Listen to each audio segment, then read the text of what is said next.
Today I'm here with Brandon Nsekpong, a top pro pickleball player, inspiring coach, and entrepreneur. He grew up playing high-level ping pong, basketball, and eventually developed a deep love and passion for pickleball. He's now a top 50 player in the world and a member of the Pro XR team.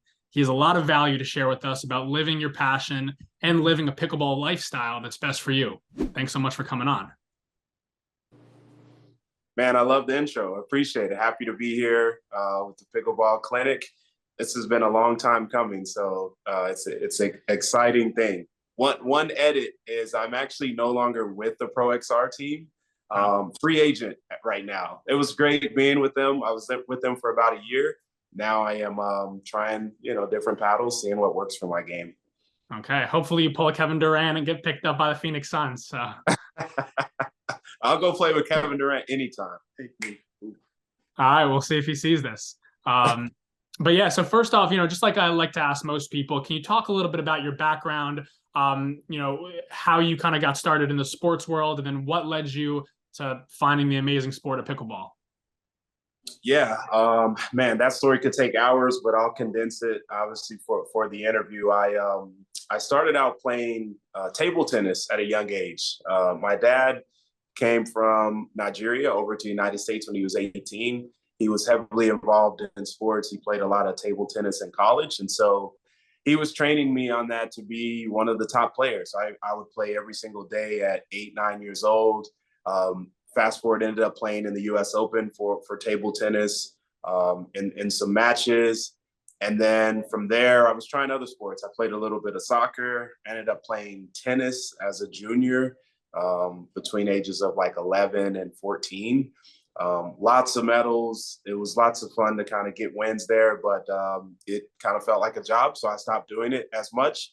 And all of my friends are pretty much playing basketball where I live. So I was intrigued by it, loved watching the game, and I started playing basketball all the way through college. One had NBA aspirations, felt like this was the thing for me. Practiced every single day. It just didn't materialize like I thought. So when I was playing casually after college, I would play in league games and just with friends. I ended up seeing pickleball actually at a Lifetime Fitness. They were playing on the basketball court. And I just felt like, yeah, maybe after one of my basketball sessions, I'll go try out this sport. I see some friends over there. And anyway, I ended up playing and losing. And it was pretty frustrating because I felt like I had better, just paddle skills or racket skills than the person on the other side of the court. But, when you combine strategy and the way that they played the game and the rules, there was a lot of neutralizing things in pickleball that allowed me to not win at all for like the first month. And I just got intrigued. And it's, as it does with a ton of people, it becomes addicting and you just start playing over and over. And it just slowly has taken over my life. Yeah, as it has to so many other players. I've talked to so many people, and the majority of pickleball players who have played sports before came from a racket or a paddle sport, whether tennis or ping pong. But you played a lot of serious basketball, and I'm curious. I've never really talked to somebody about the parallels between basketball and pickleball, if there are any. I grew up a serious basketball player as well. What would you say, if any, are the parallels and skills that transferred over from you being a high level basketball player over to pickleball? Hey, high level is generous. I appreciate that. Thank you so much. I'm coming back on this podcast for sure. You say high level basketball player. The lateral movement was one of the big ones. I mean, you're shifting side to side, up and back, diagonally, like a lot in basketball. And for me, when I played tennis, I was working on a lot of lateral drills and skills, and it was great for that. But when I transitioned to pickleball, I noticed that like the up and back movement, the diagonal movement, that was something that was a little bit different than I had seen in other sports. But I knew that from basketball, it's something that I've done. So that one, I think that's a good parallel there. Also, maybe one that people don't think about, but in basketball, I was a shooter. And the only way to get better shooting is you got to shoot every single day. I mean, even if you make 10, 15 in a row, you're always trying to perfect your form. And I think that's so true in pickleball because now, the way that I swing a racket or the way that I swing the paddle or the way that I hit the ball, I actually try to practice that same like identical form, and I can almost see like the one-to-one parallel from when I used to train basketball and now I'm training in pickleball. So it's cool to tap into that skill and be able to see it. Right, right. And one of the really cool things about pickleball players is they do a whole ton of things. If you're a basketball player, that's probably your life. With pickleball, a lot of the pro players, they're doing a trillion different things. And so outside of being, a coach, you have a full-time job, you're a pickleball player, you're an entrepreneur too. The one venture of yours that I know about, and maybe there's more, is a type of basketball startup business. I heard it described as sort of a DUPR for pickup basketball, something similar to that. I'd love to hear a little bit more about that or any of your other entrepreneurial ventures. Sure. So the app is called Hoop Buddy, and it is similar to what DUPR has done in the pickleball space. I created Hoop Buddy maybe 4 years ago, and it was a ranking and rating system for basketball players, predominantly for amateur basketball players. One of the big questions is, where do I rank? I would go play at, Lifetime or league games, and man, we'd play 6 or 7 games at a time for weeks.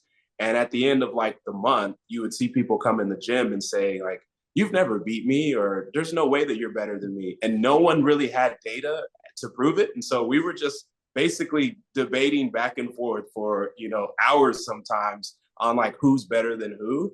And that just stuck in my mind of like, well, there should be a mechanism or some way where we can just like log these games so that everyone can pull it up and say, no, you lost to me last Tuesday, 11-0. Like, get out of my face, right?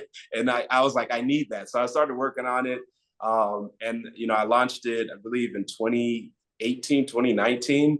And it's been great. It's something that since I've been in pickleball, I've been pulled away from it slightly, but I always have it near to my heart. And I see that being something huge for the basketball community. That's awesome. Are you a coder, or how'd you develop the skill set, or did you pull people on to your team? Like so many people have these ideas, let me go build this, but like they don't know how. I mean, how'd you go about it? Yeah, great question. And I went to Concordia University, and I went for computer science. So when I left college, I was thinking, man, I want to create some type of app. And funny side story, one of the apps that I wanted to create right out of college, I had a friend that we were riding in the car. We get to the stoplight and he sees this chick like right beside him. He's like, hey, this girl's pretty hot. Like I should say something to her. I'm like, dude, it's so weird to say something to a girl like rolling down your window at the red light. Like never. So anyway, we kept talking. I was like, well, what if there was some type of mechanism where we could use basically geolocation? I had the same idea. Every guy probably had that same idea, right? At some point. So anyway, I started coding something like that, right? And so I was able to use the geolocation to find people, but I ran into like a huge bug, like, and I could not get over it. Like I probably spent weeks trying to code. So I was coding myself. And anyway, I was just like, well, it's just something that's not going to work. I'm not as passionate behind it. It was kind of like a fun project. And anyway, I stopped coding it. So I would code for 5, 6, 7 hours a day. I coded the first 2 versions of the Hoop Buddy app. And fun fact, I actually coded the first version of the DUPR app. I actually was paid by Steve Kuhn to do that. He had a couple different people coding the same app, and then he just picked which one he liked the best based on like UI and mockups and went from there. Wow. That's awesome. That's really cool. I had no idea about that. And the Hoop Buddy app sounds really cool. Whatever you want to call it, I don't know if you had a name for it, but the social, find a mate app. If you Pretender, I guess. Yeah, if you ever fix that bug and you need an investor or something, let me know. I'm still looking for a wife, so like if that helps at all, like I'm all on board. Hey, there's right now. What I'm hearing is there's thousands of apps out there for something like that. But I'll tell you this: in the pickleball community, maybe creating something around that space would be good. I'd be open to doing something like that. That would be pretty good. That's true. We'll talk. So I want to switch it up a little bit. A bunch of different questions about pickleball. One of which, part of the beauty of pickleball is there's so many different ways to play effectively. I think that's one of the really cool things about the sport is you have so many different play styles. How would you say one can kind of develop their own style of play and be able to figure out and determine what style of play works best for them? Yeah, I like that question a lot. It's something that I encounter with people that I talk to strategy wise or do lessons with different pickleball players. I think the first thing starts with what is your goal? Is it to play socially and just have a great time? It's usually people that just want to play and have a good time. They don't necessarily care about developing a certain strategy. They're okay with missing shots. You've got the other bucket of if somebody wants to make, a pro career out of it or be as good as possible. But then you've got some people in the middle, and a lot of those people are like, well, I do want to play socially, but I want to play to the best of my ability. And that's the group, I believe, kind of what you're talking about there. So I think the best thing for them to do is first get out there and figure out what you do well naturally. Like if you've come into the game, you've obviously been playing, I don't know, 15, 20 different games with friends, going to different places. So whatever you do well, it's like first thing is start there. You have a different grip and it works for these three shots. Well, find out how you can hit those three shots more, right? How do you set up to hit those three shots? You don't necessarily have to change and look like every other player out there that maybe plays in your group. But the best thing is just to find ways to make your strengths come to light.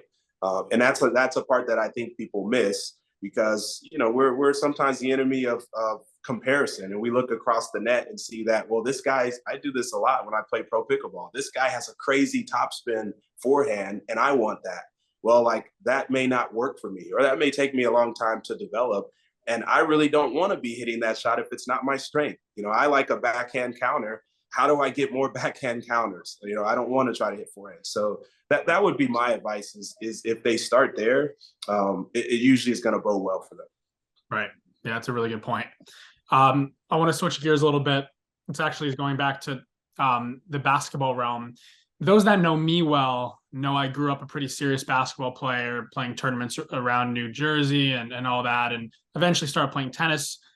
Started teaching lessons freshman year of high school, playing varsity tennis in high school. And that ended up being a good decision for me because I played a lot, played tournaments, and then ended up starting a tennis academy with my good friend Matt, which developed into Pickleball Academy, developed into the Pickleball Clinic. And these ventures may not have existed if I didn't make that tough decision to basically switch up, drop basketball, and start with tennis. You were also a basketball player. You were a ping pong player. You obviously had a lot of different really enticing options, and you ended up dropping a couple to focus on pickleball. So I guess my question is, how can people decide between tough options in the best interest of their lives and make tough choices that just feel uncomfortable, but we know will move us forward? Tough choices specifically in regards to like what you want to do the rest of your life, or just more general than that? What do you think? You can go general, but you can also apply it to the pickleball player, making those choices about, am I going to play full time? Am I going to, do a startup? Am I going to have a part-time job and play pro?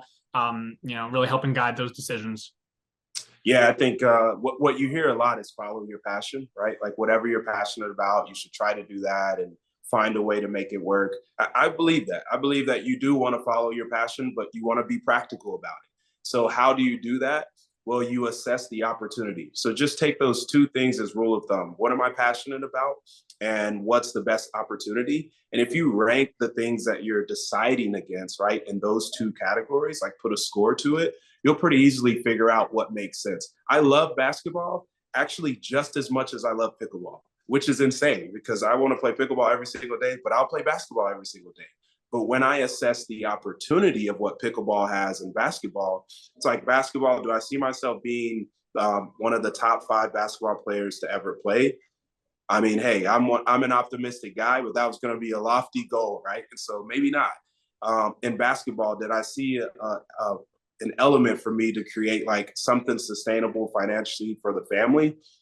On the app side, I felt like I did, but as far as the branding side, as me as a player, I think it was lacking. But when I looked at pickleball, it's like, well, there's opportunities from a business standpoint when it comes to apps, when it comes to, sponsorships, just myself as a brand and personality and like lessons. And so I assessed it saying like, there's more opportunity in pickleball than there is in basketball for me personally, even though I love these things the same. So now all of a sudden, my decision that was really heavily driven off emotions initially became a practical decision. And right. I feel like I made the right one. Yeah, absolutely. I kind of have a similar question. It's coded a little bit differently. a lot of pickleball players strive to play pro, but playing pro pickleball means something much different than playing pro basketball, baseball, or football. Many pros have full or part-time jobs outside of their playing, either related to pickleball or not. One of the great things about the sport is that, at least for the time being, you can be a top player, dedicating your life to the game, but also doing other things as well. Financially, the game is also in a place where just playing pro pickleball may only support a small number of players at the top. So if you were talking to a player climbing the ranks and looking to make this their full-time job in their future, how would you advise them on their journey to being a top player, to balance pro pickleball with everything else in their life needed to live a healthy, fun, and financially secure life? Man, that's awesome. That is an awesome question. I think what I would say is be selective about the tournaments that you want to play. Exposure is going to be your biggest piece of leverage that you can have. And you don't want to fall into a trap of thinking that every single tournament is the best exposure. And it doesn't necessarily mean that the tournaments with the best players are the best exposures either, or the tournaments with the weaker players are the ones. You just need to figure out what works for you. Where do you think there's a tournament that you can go do well in? And do that, right? And then manage that against whatever your finances are. If your finances and your work-life balance say that you can do 2 tournaments a month and live as comfortable as you've been doing, then pick the 2 best tournaments. Right now, there's a ton of tournaments throughout the entire year, so pick those 2 and then build on that. So that's one part of it. The other piece I'd say is while you're doing that, you have to make sure that you're building your personal brand, because pickleball is in a unique spot where it's rising. It's new, it's the hot thing, it's trendy. And maybe trendy is not the best word, because I think it's going to stay. I don't think it's going to be a fad. But you have the opportunity to capitalize on that momentum by leveraging that exposure that you're getting from tournaments. Wow, I just beat so-and-so, or I just almost beat so-and-so. Let's see that on your social media. Let's see your personality. Are you marketable? There's so many brands that are looking to get into pickleball that in my opinion, I actually liken it to NASCAR. Like, you see a car in NASCAR that has like, a Hershey's bar on their windshield. They've got like a window cleaner. They've got like a shoe brand. Like, you could have any sponsor, because there was a lot of people that wanted to get into NASCAR. It's the same thing that happens with pickleball. So if you're having issues with, well, how do I climb up the ranks without like hurting my family or my finances? Well, be selective in the tournaments that you play, and then build your brand so that now you can leverage sponsors to help supplement some of the financial side that's going to help you take the opportunity to move up in the pro ranks. Yeah, absolutely. My next question actually was going to be on the branding side. You kind of pretty much answered it. I know you have a lot of experience from your own entrepreneurial ventures and being a player that had to, brand themselves.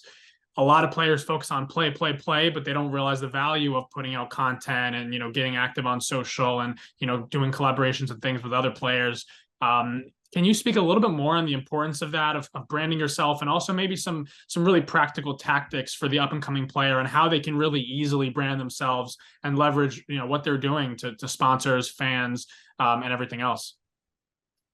Yeah. So first, it's realizing that there's a timeline on your pro career. Like, you're not going to be able to play at the top level or your highest potential for, let's say 20 years or 10 years or 7 years. It's different for every single person, but there's a timetable on it. Well, there's really no timetable on your brand. And so you want to start thinking of, how do I work on it now that makes it easier, especially while things are hot. I'm a player that's doing well. People are looking at me because of these cool shots. That's the perfect time to try to leverage that and start the branding piece.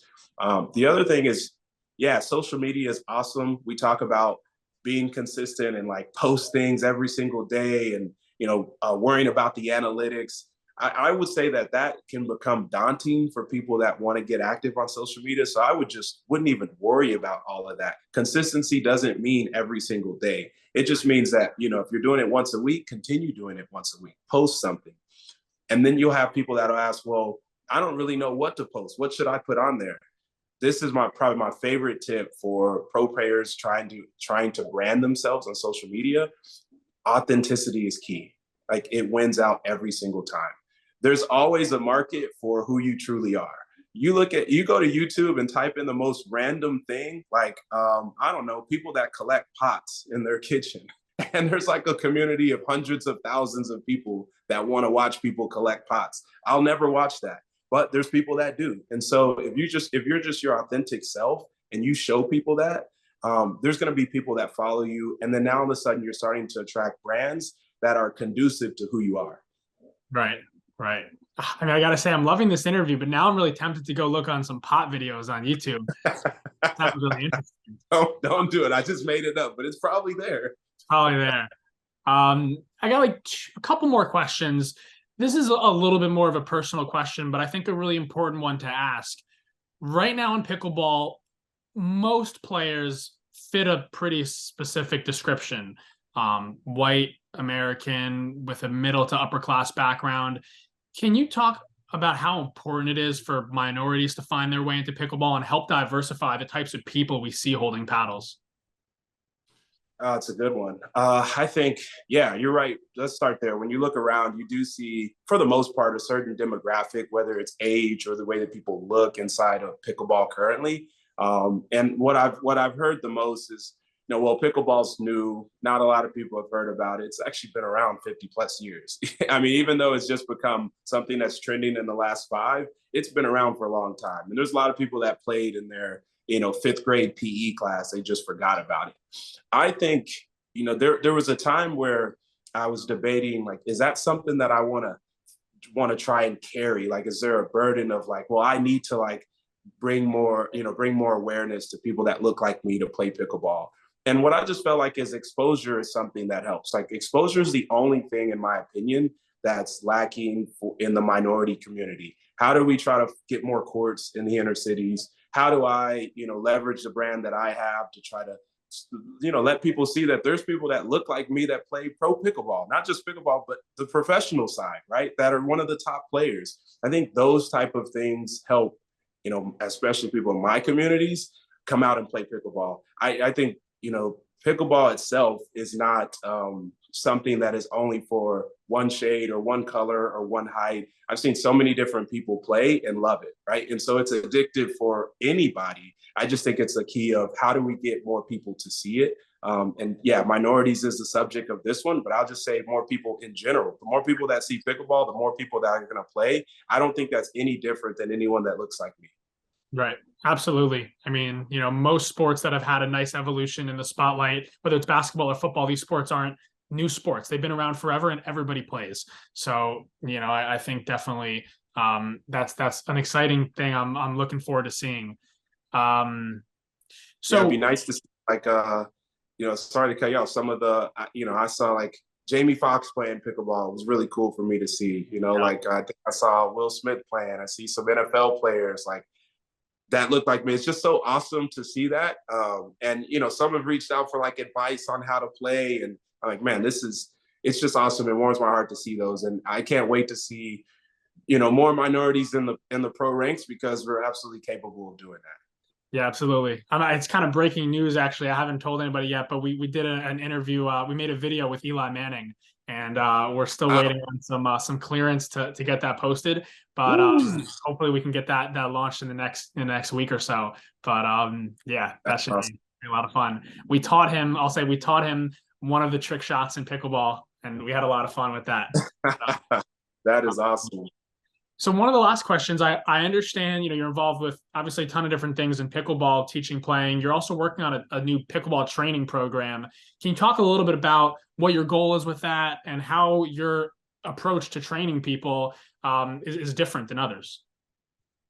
Yeah, so for me, I have probably done, upwards of 100 plus lessons in the last like 6 months with all types of skill levels, anything from 3-0 to people that are on the verge of playing pro pickleball.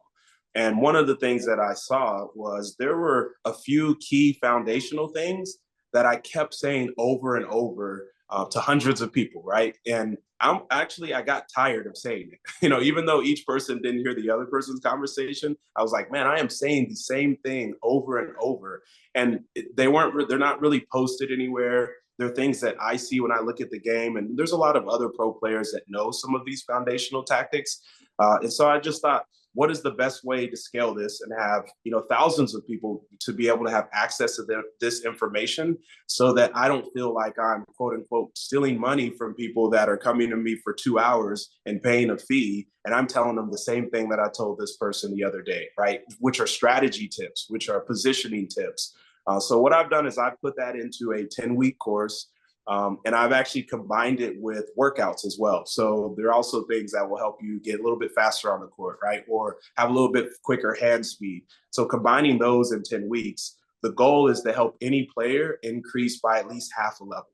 And so if you're a 4.5, it's going to help you be a 5.0. If you're 3.0, it's going to help you be a 3.5. At minimum, you can go higher than that. But they're just key tactics and overall strategies that I think, again, in the pro ranks, mostly everybody uses subconsciously, don't even talk about it, that I think sharing with people in the world, especially amateur players, will be great. So I really consider it like mechanically agnostic. We're not going to talk about how to change your grip, why Eastern is better than a Western. Those things are more detailed for each individual person. We're going to talk about what are the key things you could do on the baseline, and like what should you be thinking when someone's hitting an overhead at you, right? Those are the things. This is actually, I actually didn't even write this one down to ask, but I really want to ask about this, because this is something I've talked a lot about with my good pickleball friends and coaches. And this is like a pretty kind of touchy subject for some, but like one of the main value adds to like what your program has is that you're a top pro player. There's a lot of social proof and trust in that. Ben Johns has his Pickleball 360, #1 in the world. Even on a much smaller degree, myself and Matt, we run the pickleball clinic. We have a pickleball academy. We're 5.0 plus. We played some pro tournaments, and a lot of our coaches are 4.0 plus players. So we feel like there's a ton of value, not just where we know about the game and we're good communicators, but we're high level players. Now, there's some of these certifications out there. They're very, very helpful for people to learn how to be a good coach. But we have experienced, people who maybe are in the 2.5 to 3.0 level range coming out and giving lessons. And we've seen things firsthand, and we've heard things that they're not only teaching the wrong stuff, but they're not giving near as much value as someone should be getting for their money's worth. Now, I think if you're a 3.0 or 3.5, you may be a great coach for a beginner, but some can and some can't. And I think there's always a little bit more value when you're a higher level player. It just seems like some of these certifications, if you send a picture of yourself playing and you answer a couple of questions, you're immediately certified. I think there are many 3.0, 3.5 players that totally are able to provide a lot of value, but some don't. And I just think that it's so valuable for people, because you're going to play the sport your whole entire life. Literally, you could play your whole life. Building strong muscle memory subconsciously is so, so important. We taught tennis players have been playing for 40 years the wrong way. They don't have continental grip, and they're screwed. There's no way. It's so hard to change it back. So when pickleball players, and I've seen even my father went to play at Lifetime, and pickleball players are learning from coaches that may not be the right coaches for them, or for anybody that matter. They're doing a big disservice to players that want to play this game for life, and building up tough muscle memory that needs basically surgery to help change. What's your thought on all of this? Because I think there needs to be a narrative put out there, and there needs to be maybe some changes. I don't know, but I'm curious to hear your thoughts. Yeah, I have a lot of thoughts around that. The first thing I'll say is that somebody that is trying to take a lesson from a coach, what are they trying to accomplish? Do they just want to learn the foundational things about pickleball, right? Like, where do you return from? Right? What are the lanes? Because there's 4 lanes on the court. Like, those are great things that when you go get a certification, they're going to teach you all of that. They're going to teach you, if the ball hits the net and trickles over and then hits the bar, it's a redo. You get the rules in there. I think that's awesome for that. Somebody's really wanting to kind of get the foundation of it. The challenge with it is the people that have the advantage are the ones that are really out there in the field, because those experiences trump whatever the, let's say, the certifications are teaching currently. And the certifications can't keep up with the speed of pickleball right now. I'll give you an example. Annalie and Ben Johns, when they play pro tournaments every single week and finish first for the most part, the speed at which they're seeing data, as far as what players are doing, what type of shots are working, is way faster than what the certifications are writing. And so by the time, a normal amateur player, let's say a 4.0 player, gets to understand what Ben John saw 6 months ago in a tournament at the highest level, Ben's already working on a new skill, right? He's already looking at different tactics. So that's why for me, when again, creating this training platform and this training course, by the way, that'll be out at the end of March. The reason for creating it is people will have access to this information on a monthly basis. Me as a pro player that goes out and plays pro tournaments, that actually plays with these pro players. Ben lives in Austin. Dekel lives in Austin. Like 10 of the top 20 players are here in Austin. Now you're going to get to see, wait, Brandon's now talking about a new strategy that we probably have never even heard of. You probably won't hear about for a year, but you're going to get that information because now I'm seeing that right here, right? And so to your point about, do certifications really matter? I think they do, but to the extent of somebody going to get certified and then that's all they have, and now they're training a pro player, I don't think you'll ever see that because the speed at which that certifications get information is too slow. Right. Yeah. No, it makes a lot of sense. I want to end with a question I ask a lot of players, pretty general, but you can take it in any direction you want. Why do you love pickleball? Man, the people. I'm a people person. If you go to my social media and, look at kind of the things that I do, everything's centered around people, making people feel good, being entertaining, connecting, networking. It's all around that. And pickleball provides it, whether I'm competing at the highest level, whether I'm playing with friends or family, or people that I don't even know, I'm able to connect. And I love doing that. I love the challenge of meeting new people, and I want to continue doing that. That's what draws me to pickleball more so than anything else in this world. Absolutely. Well, appreciate you coming on. A lot of really, really cool stuff we talked about, and I'm wishing you the best of luck with your entrepreneurial ventures, your training course, and definitely you in the Pro Tour. So thanks so much. Thanks for having me. Really appreciate it, and looking forward to talking to you soon.